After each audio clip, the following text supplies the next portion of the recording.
Ito raw ang bida ngayon. Tanggalin mo sombrero mo. Bago tayong bisita sa Istong. Magbabalik. Mama, paano mo ako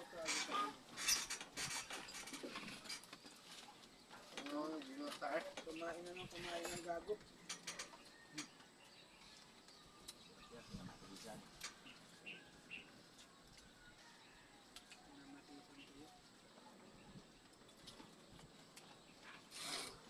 Alala ko ng kamatis eh.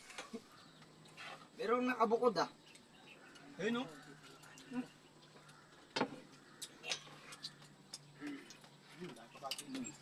Malo na. Kinamatisan at reto tuyo. Sawa tayo sa sardinas eh. Sardinas pa rin naman yan. Diba naman yan? Fried sardines. Sa labas ng lata. Ah! Bunayad, mainit.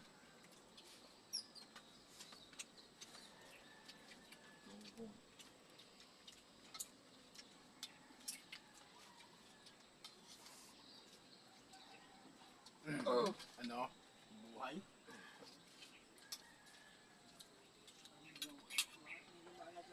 Yung Saka lamang. pak lang.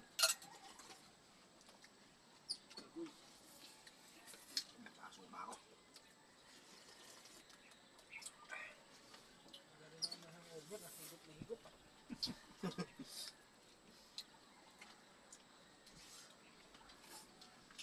Ang galaw yung tinuchok-chok.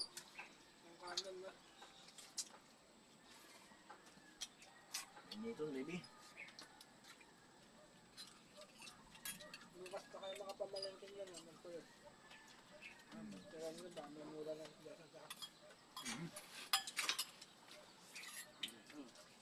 Gawin natin.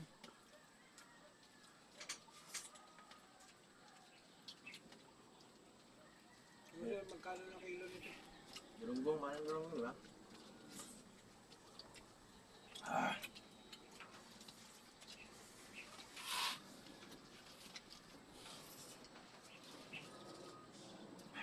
Kalabasan, di pa naman sirayan ang bukas eh. Tatak sa akin. Paksiw. Alam mo paksiw. Paksiw ang kalabasa. Ang tigas niya. Putang ng init. Kaya sinigang sa bayabas. Sarap nga yun. Sarap nga yun, no? Kababoy. Bangos. Maantok kasi.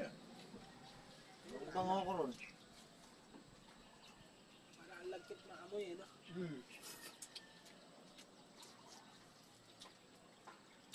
Pwede nga yan, magluluto ka. Parte mo, pipili. Yung parte ko, bakain ko sa aso.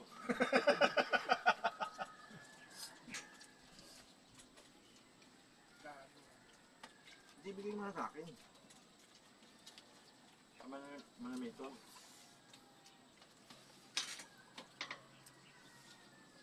Uy! So, ngayon sa Fish Village, ang lalaki ng bayabas, no? Nanguha kami ni Christian. Ang laki, oh. Hindi nila namin sa bahay. Mga ano na, kulay pink na. Sarap. Sarap.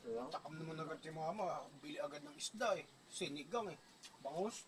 Pag amoy ko, ang bantok. Sarap na. Sarap nga yun. Tanggalin mo lang buto, tsara. Ang laman.